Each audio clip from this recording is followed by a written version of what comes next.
Hello again and welcome to the Master's Voice. I am Celestial and you are welcome to this channel. To old and new subscribers, you are very welcome. Please check the three dots menu at the top or look along the bottom row on your tablet or laptop until you see a little cog or wheel icon. Click that. Click the word quality and then upgrade the quality of your video to 720 or 1080p, whatever the highest resolution is that you can get. Please pause the video for a moment and check the description box. Please always do this so that you know what today's video is about, and please make a habit of reading everything that's in the description box. Also, click the main link of the prophecy for today so that it takes you back to the blog, because as I always say, especially to those who may just be finding the channel for the first time, it's always better when you can actually read the prophetic words that the Lord has instead of only relying on the video. And so the prophecy for today is the prophecy for today. It is on a topic that I have spoken of before once briefly, but today I had a very strong dream. I had a very strong dream from the Lord, very detailed, very long. Woke up from this dream at around 7 a.m. today, and the Lord immediately moved me into recording it, helping me to graphically remember everything that I saw and heard. And he also gave a word that is in this dream, and then said that the video should be made today, and further said that this video falls, though it seems very different, within the Americas series.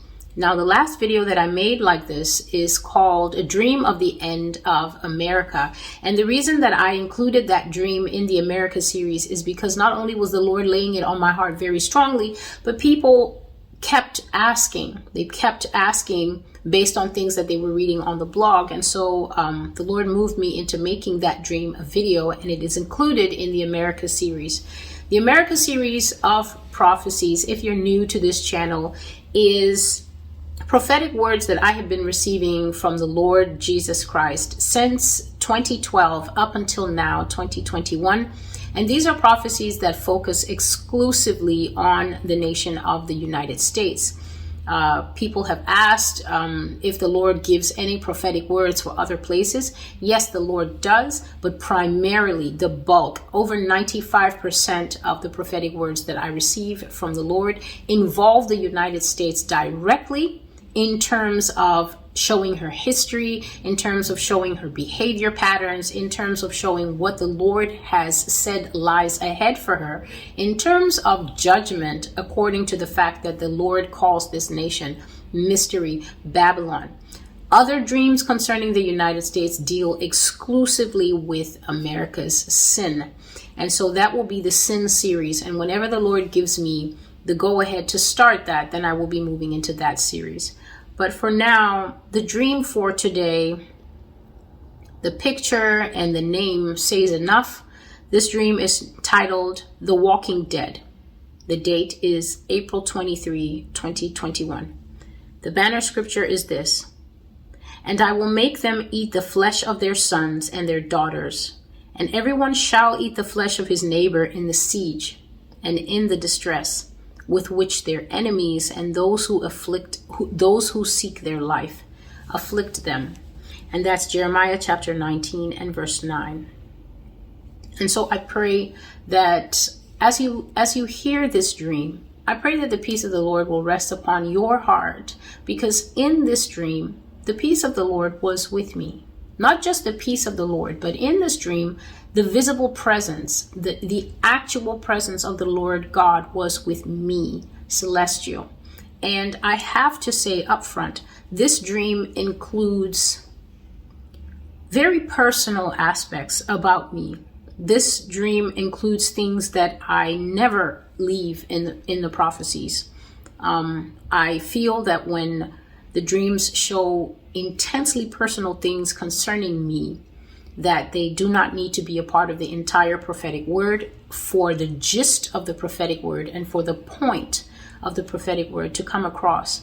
And so as I wrote this dream, I wrote down everything, but I had no intention of disclosing the things about myself. But the Lord told me to give the whole dream. And so I give the whole dream. And before I start, I pray that the peace of the Lord will be with you, and that you will take away from this understanding of the times that we are going into. We're in a time when TV is trying to tell us reality. We're in a time where reality is actually being very heavily edited. You're finding that you can't really speak as you need to speak. We're having to speak in code concerning some things that are pressing issues of the day. But you can't speak anymore, because if you do, you'll get edited, you'll get canceled, you'll get all sorts of things. You'll be put into social media jail. All sorts of things are happening to people. And so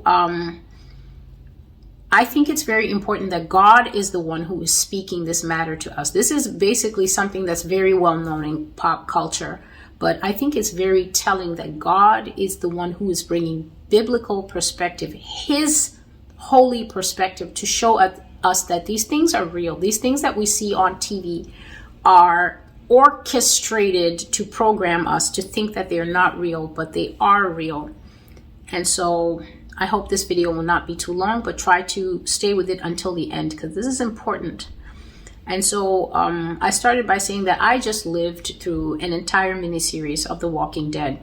And I've never watched The Walking Dead. I'm not interested in that kind of stuff. Horror movies don't work for me. Ever since I got born again, my tolerance for seeing scary stuff is extremely low. And yet the irony is that I see these things all the time through the lens of the Holy Spirit.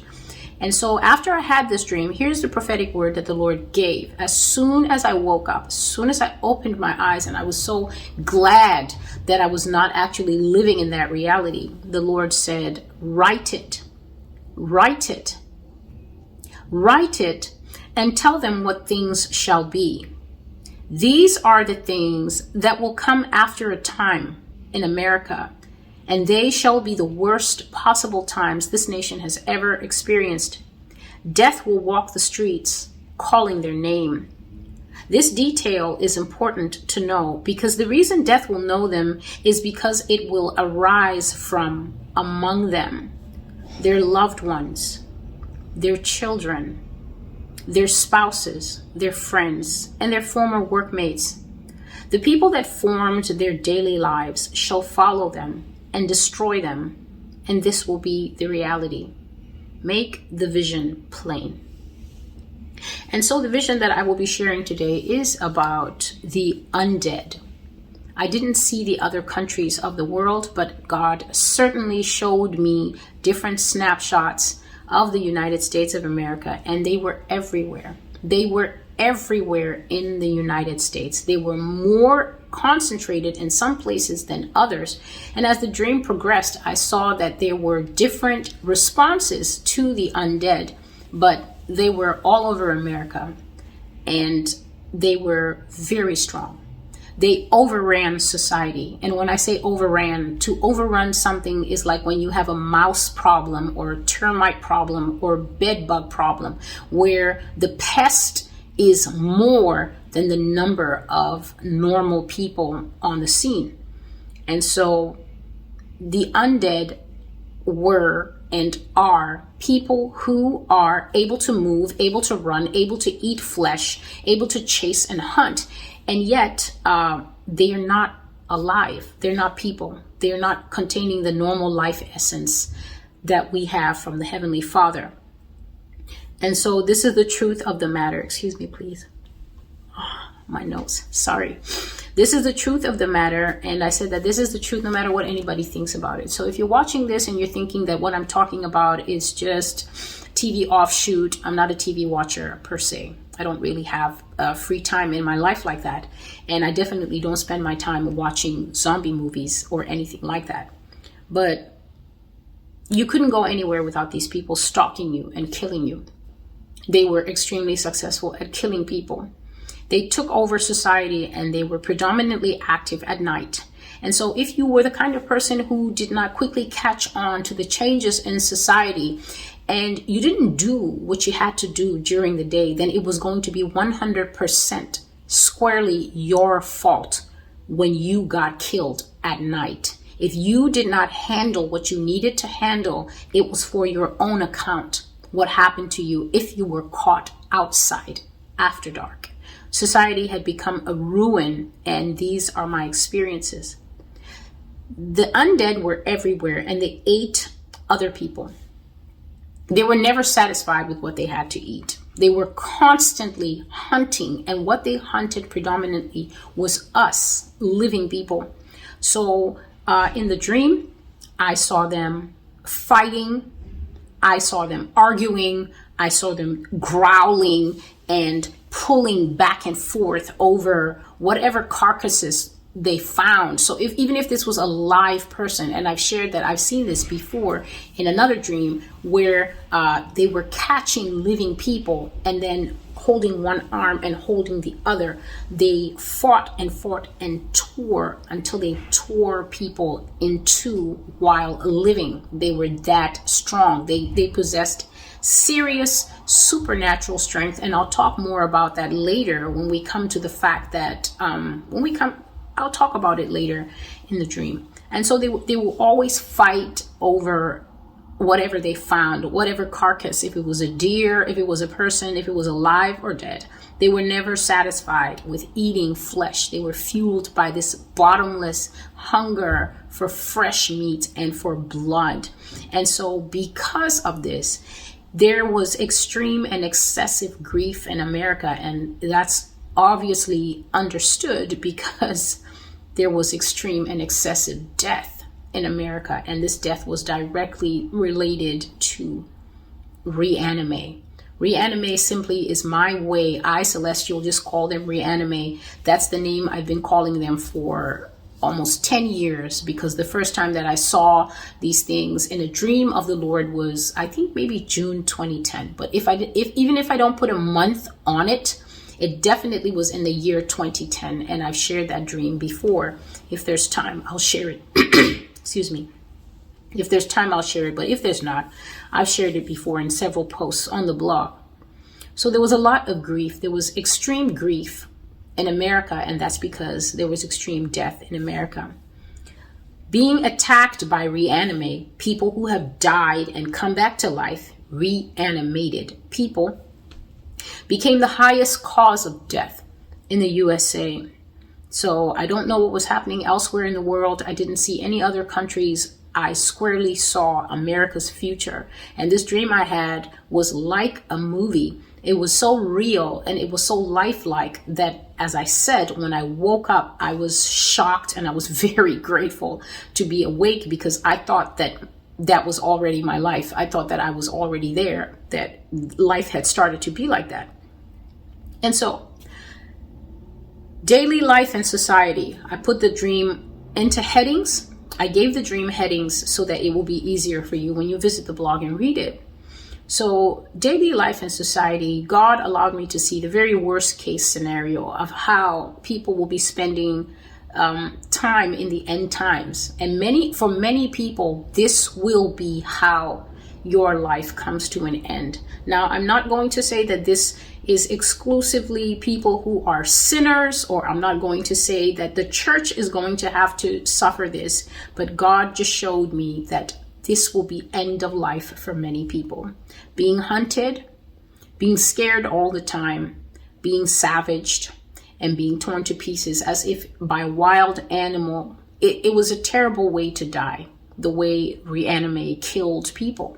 And because of that, there was huge panic in the United States. Huge panic. And it was evident to all people who were alive at that time that the worst time to be a living human being, a normal human being like myself, was at night. It was abundantly clear, and I'm going to keep repeating it. If you were not hidden, if you were exposed to the elements, meaning that you were under the stars, if you were under the stars, under the moon, when it got fully dark, your death was an almost guaranteed fact.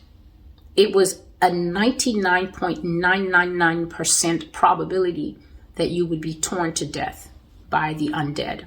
So because of this, people had really adapted in some scenes of the dream that I saw. People had seriously adapted, and they had gone into survival mode, commando mode, and you could see a lot of strange things on the street in New York City. I was in New York City. The majority of this dream took place in New York City, where I live.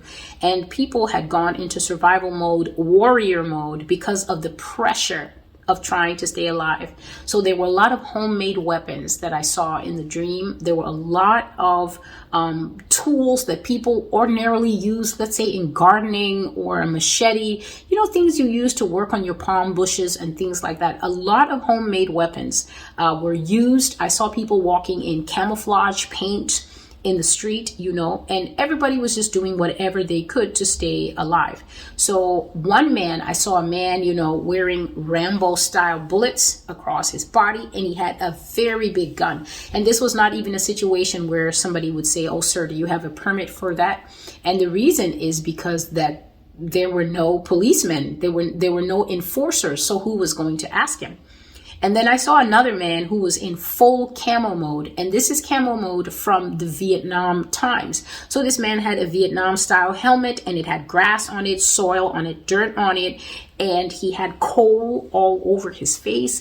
And his clothing, such as it was covered with grass and soil and stuff that was stuck onto his body. And yet here was this man, and he was walking on 7th Avenue. He was walking right down 7th Avenue in the middle of Manhattan. And the general sense that you had walking in the street was that people were ready to go, because the general tone was, I'm going to need this stuff. I'm going to need this stuff tonight. So what's the point of taking it all off and leaving it somewhere until tonight? And so life was very surreal, and people didn't really talk to each other because you didn't know what the next person was going through. You didn't know what the next person had seen. You didn't know who had lost their family to reanimate. You didn't know who had died. You didn't know what a person had to fight off in the days before you met them. And so nobody spoke to anybody about anything. You were careful not to make a comment about the way a person was dressed, about the things a person was carrying, or about the way a person was behaving, because you literally had no idea what that person's paradigm was. But there was a general sense of extreme fear and desperation. And in this dream, I got to see just how fragile we are as people. That was very highlighted to me, that it is impossible for man to keep themselves safe. And if you are not being kept safe by the Lord Jesus Christ, there's nothing else that is going to protect you. So I saw the hand of the Lord in my life in this dream. And I think that may be the reason why the Lord made sure to say that I should give the dream as it was. Just give me a moment, please. I'm going to try and do something about the lighting. Just a moment. So in the dream, it was clear to me that I was in Manhattan because of certain landmarks. A lot of this dream I saw at different flashpoints around the city.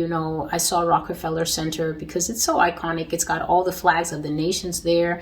And also the library that I use a lot, the library at West 42nd Street, right in the heart of Manhattan. Some incidents took place there as well. And so I knew that I was in NYC, but at the same time, the Lord gave me understanding in my heart that all of America was going through the same things, but just to different degrees and different outcomes. So the next part of the dream here, I titled Day and Night. Now, I can't remember how all of society was functioning all the time, because the predominant feeling that I was dealing with in the dream was survival. Yes, there were ordinary people, normal people like me, walking here and there. But sometimes in the dream, I saw people experiencing real life. And then sometimes in the dream, everything was gone. There were no people around, and it was just me. So it was very desolate at some points in this dream. It was as if it was like that movie with Will Smith and his dog, I Am Legend. Now, I've never seen that movie, because once I find out that there's a movie with reanimate in it and just one person, there's no way that I'm ever going to watch that movie. So up to now, no matter how old the movie is, I've never seen it. But at some points in the dream, it did feel and look like that because it was just me. And then at other times, I saw other people. So again, in this part of the dream, the Lord was putting the focus on how important daytime was. If you had to find food, if you had to find medicine, if you saw that it was approaching the time that you would need a shelter, because people were traveling across the United States, so you were moving, you weren't stationary. And I shared that in the previous video entitled A Dream of the End of America, that you had to keep moving. There was no way anyone in their right mind was just going to be in one place unless there was a sheltered community there. And I do have dreams in that show that people did build functional and sheltered community. But if you had to find shelter, if you needed medicine, if you needed food, or if you were trying to find other people so that you could join their group and be with them, you could do that in the daytime. And it's very important to understand this is daytime when the sun is up. So the sun has to be up like at 8 a.m., 9 a.m. I'm not talking about that misty 7 a.m. look. I'm not talking about pre-dawn, and I'm not talking about when it's starting to, when dawn is about to break. You could not move around during those times. The sun had to be up and hot before you could get moving. And so I made it clear on the blog, and I'm going to make it clear here. You could not move. This is not just a saying or a euphemism like, oh, you can't move too much. You couldn't move. If you moved in any way that made a sound, dreams are strange. You're watching a dream, so you could be staring at an image or staring at a picture that's happening. And yet my dreams, the Lord will show another thing, maybe in the corner of the dream, to emphasize what you're looking at. And so I saw that you couldn't move or make noise with your body or do anything that was going to cause a noise, because if you did, what appeared here was the ear of a reanimé. So I saw the ear of one of these undead people, and I saw sound going into it. So it was like sound waves going into the ear, and just from the sound wave that entered the ear of this creature, it turned and it was able to almost perfectly track to the last meter where the person was. So I saw the ear like up here in the dream, and a person had moved, like a person was moving around, and their movement was making noise. And the reanimé, just the ear of the reanimé heard the sound, and then the reanimé turned and began to track, following an almost perfect trajectory out of the forest, out of the bushes, to where that person was that had made the noise. And so when you settled down, you had to stay that way. You had to stay that way. You could not give in to your bodily urges or sneeze or be moving around or snoring or things like that. You could not do that. There was something that I remembered from the dream, but I just didn't want to go back and write it, because I often share that my dreams have so much detail that if I capture everything, the posts would be pages and pages long. They're already long enough as it is, those of you who visit the blog. And so I will just say this to prove this movement thing. There was a man in the South. I'll get to that, because there was a difference between the way things were in the city and the way things were in the South. God showed me a man in the South, and this was an older man, a retired farmer. His hair had already gone gray. He was a lean and wiry and strong man. And because this man wasn't working anymore, he just did two things all day. He would sit on the front porch of his house in a rocking chair, and he had a gun across his knees. And he would sit on his porch and watch people as people were making their journey out of the town or making their journey into the town or whatever they were doing. And when the sun was up and it was warm, he would doze. He would doze in his chair, he would rest, and he would always keep his gun on his knees. But then at night, this man would go into his house, and all the doors throughout his house were shut and barred. So it's not like his bedroom door was open into the hallway leading to the bathroom. Every door and window in this man's house was shut, and it was barred or locked. And then he would sit in his living room in a chair, upright, and he would put his gun in across his knees, but ready to use. And then he would just sit the whole night.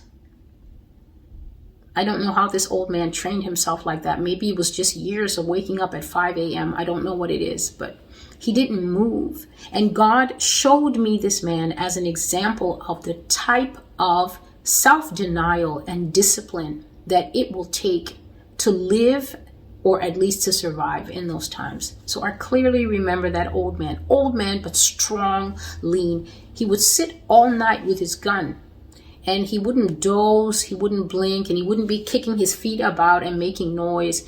And no reanimé came to his house. So I have no idea if this man is a Christian or if this man is just disciplined. But no reanimé came to his house. He would sleep in the daytime, and then he would sit upright in a chair all night and do nothing but watch. And so you couldn't move because sound would give you away. And this is borne out by multiple dreams that I have had of reanimate. How well they hear and how well they track and how savage they are when they catch people. And so society at this point, society at different points in the dream, I was seeing American society at different points. And here, society had descended to the point where we were living by scavenging. You can also find that in the dream, a dream of the end of America. We were scavenging, which means we were going into abandoned homes and we were just rummaging through the cupboards to see, did they have any cans? Did they have any cereal? Did they have any quick foods that you could eat? And when you were doing this, you absolutely did not feel guilty, because at the point of scavenging, you are basically trying to survive. You're not thinking about the moral ethics of whose house is this? Should I be breaking into this house? Is this stealing? You're not thinking about those things. You're doing whatever it is that you had to do. I also saw that sometimes people were begging for a living, and there were a lot of people who were down on their luck as the United States society began to crumble. A lot of people in terrible circumstances, down on their luck, but nobody was paying any attention, and nobody's giving you anything, because first of all, there was hardly anything that anyone had to give, and second of all, you would have to be exceptionally kind-hearted to give a person who was begging anything, and there were simply not that many kind-hearted people left. So the next section is called Two Realities in One. The dream puzzled me in this. The Lord kept switching between different realities, and sometimes they were superimposed on top of one another. So in one reality, everybody still had jobs. The trains were working. People were still driving their cars here in New York City. And yet, simultaneously, people were homeless. People were jobless. They were very poor and very hungry. And people were exhibiting the worst sides of themselves. I was seeing the worst sides of human behavior. Just violence, aggression, aggravation, cursing, wickedness, and just all because of fear. So I would see the cars driving around at one point, and then I would look, and then there would be no cars. It would be this dystopian, no car, no gas, no nothing society. And I would look, and I would see people wearing those very expensive outfits. You know, when they wear those steel gray coats with the fedoras, and they're going to work at Wall Street, and they're going to work at the hedge funds and the banks and everything. I saw a bustling society where people had jobs and everybody was busy. And then at the same time, stamped on top of that society, I saw so many people that were wearing those, you know, the gloves without fingertips, the gloves. I've spoken about those gloves before. They always use them in the movies to show that somebody is homeless or to show that somebody is really poor. Lots and lots and lots of New York society were wearing those gloves. They were begging, they were shivering, they were inadequately dressed, and they were sitting in doorways, because at times I would see snow falling in the frame, and then it would be summer, but people were still poor. So as I was watching, I began to get the sense that God was showing me a transition of time. I was watching many, many years pass in America, and I saw all the way from now, my times, when the subways were still working and people still had jobs and the hospitals were still working, all the way to the point where the state machinery began to break down and the state officially began to warn about the undead. So there came a time in U.S. society where the government had to confess. They had to admit that undead existed, that undead were killing people, and that people needed to be warned. And then I saw to the point where there was just no government anymore. There was just you and God, and that was it. The next part is called government response and cover-ups exposed. So during the time when the government did exist, the reanimé began to strike. The reanimé began to kill people here in the United States. And the government of the United States did what it does best. It lied.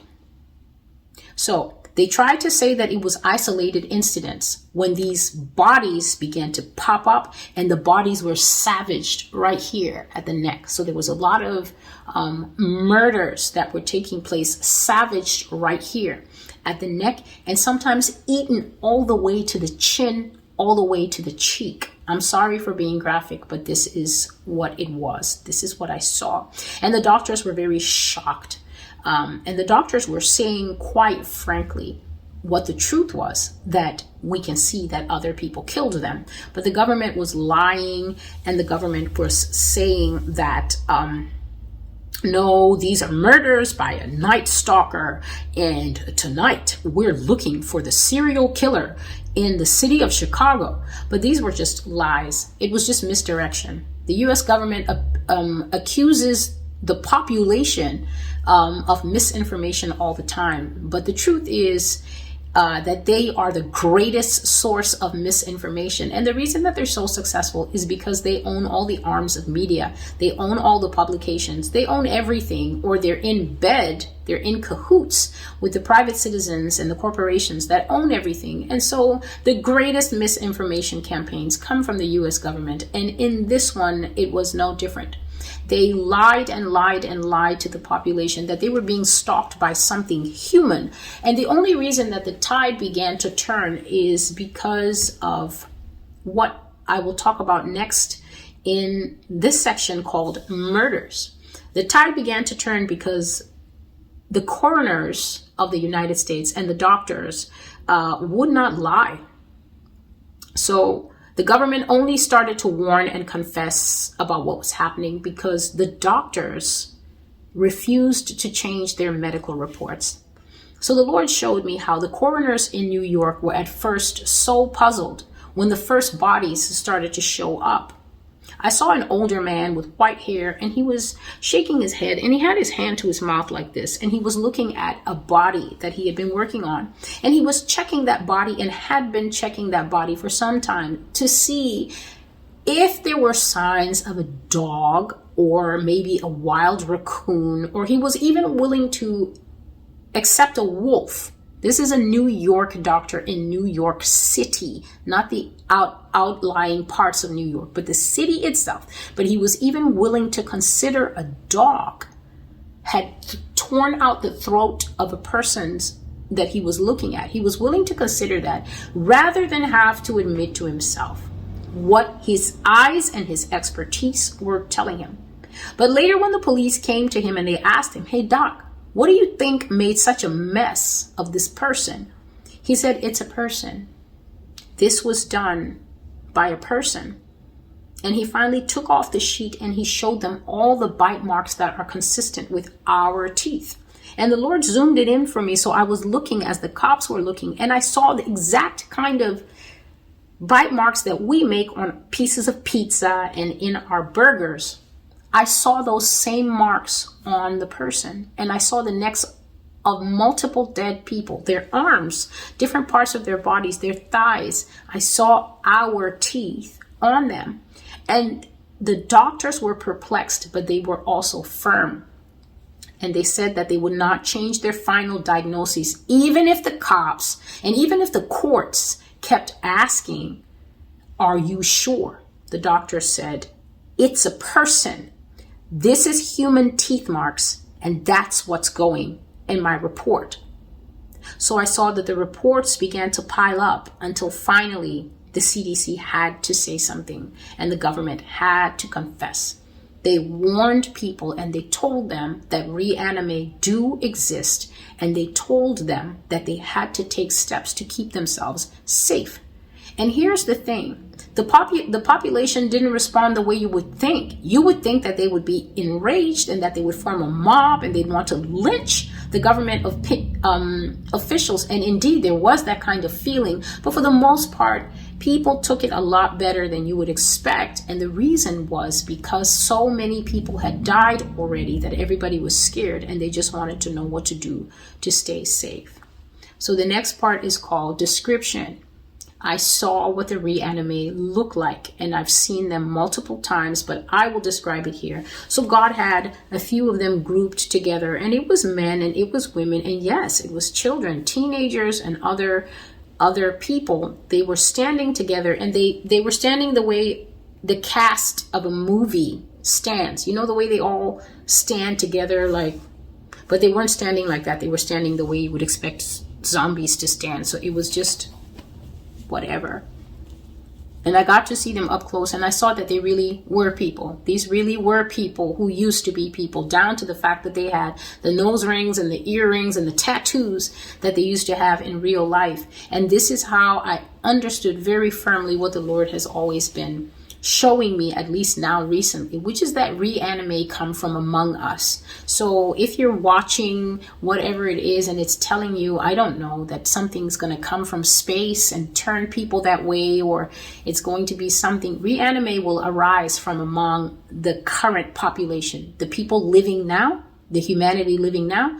That's where reanimate are going to come from. They're not going to come from any far off place. They're not genetically modified people. So don't think that they are people created in a lab or clone people. There's nothing like that. They're real people like us who have jobs, children, homes, and something is going to happen to these people to absolutely change and modify them. And they're going to be different. They're going to be dead, and they're going to be extremely dangerous. So they cannot talk. Their voice, their speech centers, their voice boxes do not work. All they can do is roar this when they're angry, this horrible roar that I'm not going to do on camera. It's a horrible roar. You probably heard that roar many times as the roar of a creature in movies. It sounds pretty much like that. And they snarl and they growl like dogs. And they can also make these questioning sounds when they're communicating with each other. So sort of like that, some kind of sound, excuse me. And but they cannot talk, and they wear clothes just like us. But I think that there's something really weird about reanimate because they are constantly filthy. It's we know in the Bible talks about how the angels sinned against God and they left their first estate. And when they left their first estate, they became fallen. There's absolutely no way to mistake the fallen for an angel that has not stopped serving God. Because when you stop serving God, even as a human being, when you fall away from God, there is a type of decay that comes upon you that you cannot escape. You cannot run away from it. This decay will always be with you. And so the reanimate are just like that. They are rotten. So their flesh is rotten. It's gray and it's spongy, and it's punctured by up close. It's punctured by tons and tons of little holes. So it's not the holes that you find in cheese. It's the kind of holes that you find in marshmallow. It's very small, but you can still see the holes. But because they're spongy doesn't mean that they're weak. They're extremely strong. But because they're already rotten, it's as if everything that they touch also rots. So I wrote that even if you put brand new clothing on a reanimate and blinked, if you opened your eyes again, it would be just as torn and raggedy and blackened and filthy as the reanimate itself. And I cannot tell you how that happens, but they just have this rot and they stink. They absolutely have a stench, and that is the stench of every human part and every human process dying.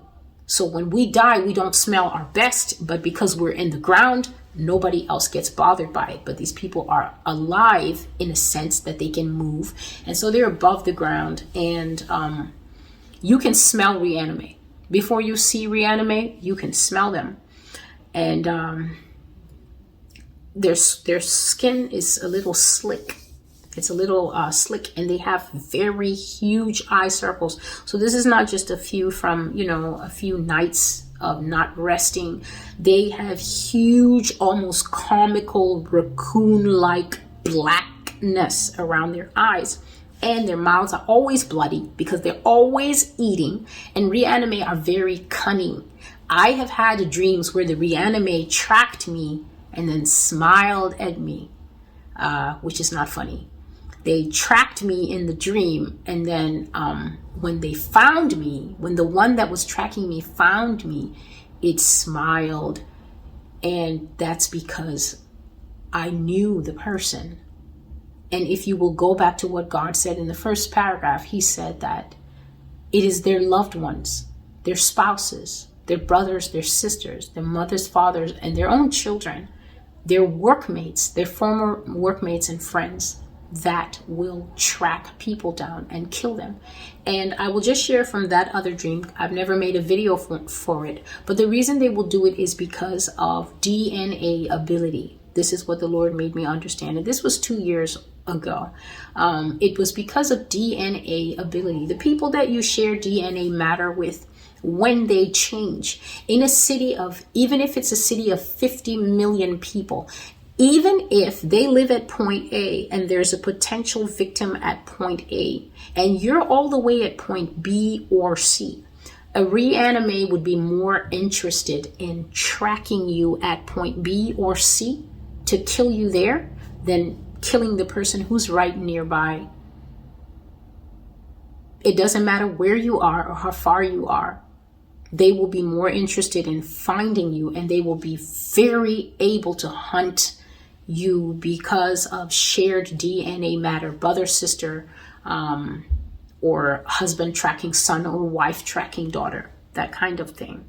And the picture focused on their teeth, and I saw that they don't have wolves' teeth, they don't have fox's teeth, they just have the same normal human teeth. But the reason that they were able to tear flesh and confuse the doctor so much is because when they change, they become extremely strong, and their jaws become very powerful, so that when they lock their jaws onto flesh, they have almost the same strength as a dog or a wolf, and their jaws are able to tear people apart.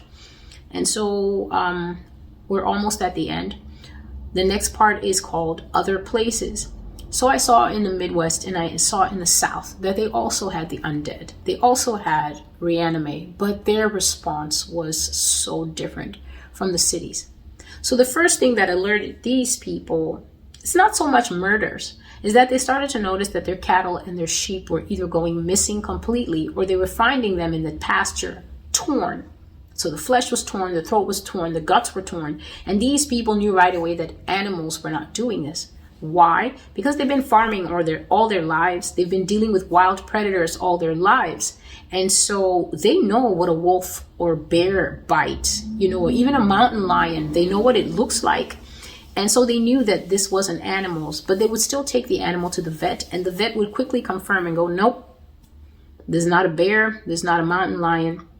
And so these people wanted to find out what it was.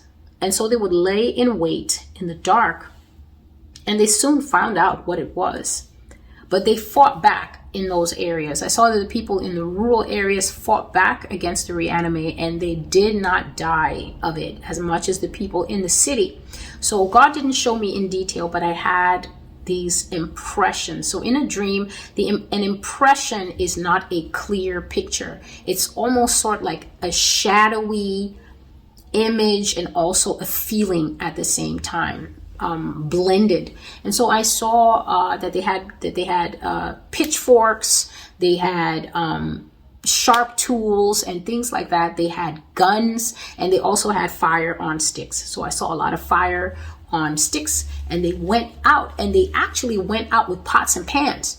So they didn't go out creeping and trying to be a jungle cat. They went out with pots and pans making noise. So they would make noise to draw out the reanimate. And then when the reanimate would come out, they just had guys and trees and stuff like that. And they would just pick them off with sharpshooting. And I saw that these people were very committed to protecting their society.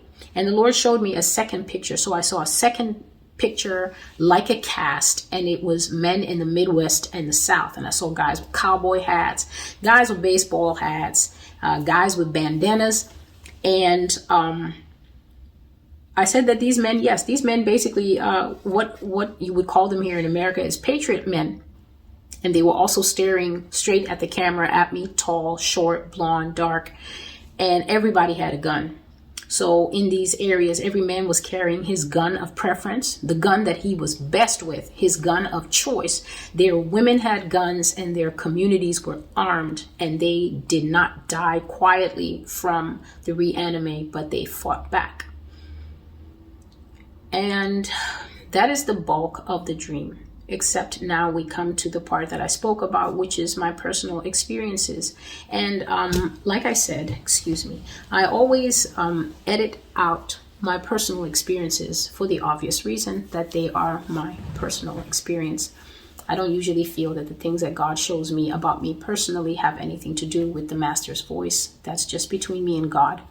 And so for the most part, they don't show up, but here goes. I saw that one day I was going somewhere. So I was crossing Manhattan, and God was with me. He was with me. It was like I was walking with someone taller than me, and it suddenly became dark. Suddenly, as in it was bright day, and then it just suddenly became dark. And I did share in one prophecy on the blog, I think it's called Space Travel, and I linked it under this prophecy. So if you go to this prophetic word from the drop down menu, you will find space travel, weird weather, and more. I think that's the name of it. And in that prophecy, I shared how the weather towards the end of time became broken, and there was no need for the weatherman anymore, because you could literally not predict the weather. You could not tell when it was going to rain. You could not tell when there was going to be an earthquake or tsunami. You couldn't tell anything. You just basically woke up, and whatever the weather was that day, that's what it was. So for some reason, I was walking in bright daylight, and then suddenly it became nighttime. And we do know that in the book of Revelation, it says a third of the sun became darkened, which means that the daytime will become shorter. So anyway, it became dark. The stars were out, and the moon was out, and I was walking through a plaza with a lot of dead people in it. Carcasses everywhere. I don't know what had killed the people. I don't know I don't know what they died of, but it was just a lot of dead bodies in the street. And the Lord has said that toward the America's life, people will get tired of burying bodies and just leave them there. So I was walking through, and the Lord said to me, "My child, lie down and sleep." And I said, "I cannot lie down and sleep, Lord. The reanimate, the undead will come and feed here because there are bodies here." And I didn't have shelter. And again, the Lord spoke to me and said, "Celestial, lie down and sleep." So I lay down right in front of the New York Public Library at West 42nd Street in the heart of Manhattan. And the Lord put me into a very peaceful but strange sleep. I didn't move in this sleep, and my breath slowed down so much that it was hardly there. I know because during the night, when I was in that sleep, that I did not move, I did not shift, and my breath slowed down. The reanimate came, and they were feeding on the people in that plaza all night. And I heard their footsteps shuffling, and I heard them making those questioning sounds to one another, trying to communicate. And they came near me. One came near me and sniffed me so close, as if to see if air was coming out of my mouth, but my breath had slowed down so greatly. And also, the Lord was right there with me. The Lord was right there with me. And so none of them touched me. And there was a sign right here in my head. It looked like writing. It looked like a symbol. And it also looked like a Bible verse. So it was changing all the time. And so nothing touched me. And that mark was, it was glowing. And in the morning, the sun rose and became hot. And then the sleep left me. The sleep left me. And I woke up and I said, thank you, God. And then he and I went to my house. And then I saw my life at this place that was my home. At this place, people came from all over. They came from all over. I don't know if it was all over the world or all over America, but they traveled there. It was almost like making pilgrimage there, you know. And they would come there and they would ask me what the word of the Lord was. They would come and they would ask me, what is the Lord saying to us? And how can we please the Lord? And where should we go? And what should I do? And what can I do to please God? So I couldn't leave that place. I had to stay in that place because that is the place that I was known to be. And people were constantly coming there. And I couldn't tend my own life. I couldn't see to the things that we were all supposed to see to. You know, you need food, you need this and that. I couldn't do that. But people were bringing me food and they were bringing me gifts and they were bringing me things. So in a way, God was taking care of me through that. And it looked like I was in a very large rock. I was not inside the rock, like it wasn't a cave. The picture I had is that my whole body was encased in a huge granite cliffside, which is not possible. And only my face was showing. And so it was only my face that was showing, and people would come and inquire.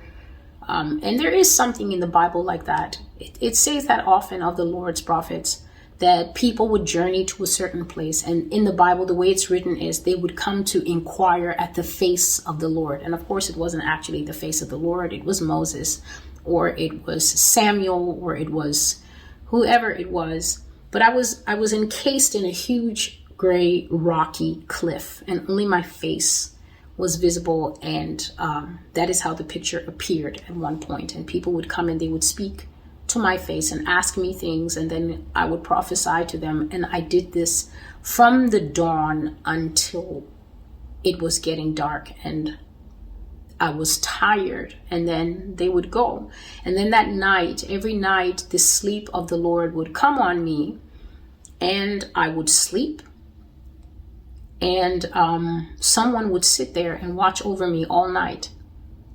Somebody that I could not see would sit by me every night, and the sign would come in my forehead. And I think that's all I'm going to say. I think I've said enough. So that was the dream I saw of a time when undead people will overrun this nation, and the only thing that we will have is the hand of God and perhaps the sign of the Lord with us, and the sunshine to protect our lives. So I did give a warning. I shared that when I went to find a post, when I went to find an image for this post, the internet basically regurgitated, almost vomited pictures of zombies. And it wasn't just drawings of zombies. I could understand it if it was drawings of zombies, but it was not. It was pictures of us, modern society, dressed as zombies, loving zombies, having zombie parties, putting facial changes on the face. I can't quite get the word, but it's those plastic things that you put on the face, and it's like putty, and then it looks like your face has been torn, so you'll show teeth here and blood is pouring down. I saw many images of little children. Their parents had put red contact lenses in their eyes and poured blood on their front, and they were taking these children along to events and parties and Halloween. And when I saw that, I was upset, Because these are the things that we do as people. These are the things that we do as a society that invites the wrath of the Lord upon us. This is how God is so enraged with a people, enraged with a society, not only because they sin, but because they literally invite demons and devils into their midst until those things manifest themselves. And then when they manifest themselves, everybody wants to cry and faint and say, what have we done to deserve this? This is the top viewing pleasure in the United States. In fact, it's the top viewing pleasure all around the world, because as the Lord constantly says of Mystery Babylon, she has no problem corrupting the nations. She has no problem forcing and helping them to drink her filthy wine. And so everybody knows about zombies. Everybody knows about reanimé. But what everybody doesn't know is that reanimé come from us. They're not made in a lab. They're people that are going to change. And so I'm Celestial, and this is the dream. You can check out these two posts, the breakdown of America and space travel, broken weather, and more. All you have to do is go to the blog. Every post on the blog is written in white. There's a picture next to it, but then underneath in the comments section, there's a blue field.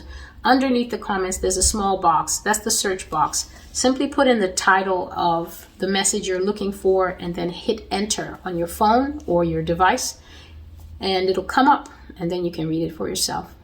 I want to say thank you to everybody who visits this channel. I want to say thank you to everybody who's subscribed, everybody who shares the video. And a very grateful thank you to those of you who support my ministry, those of you who make donations. I appreciate it. It enables me to get a lot done. God bless you, and until I see you again, this is Celestial, and goodbye.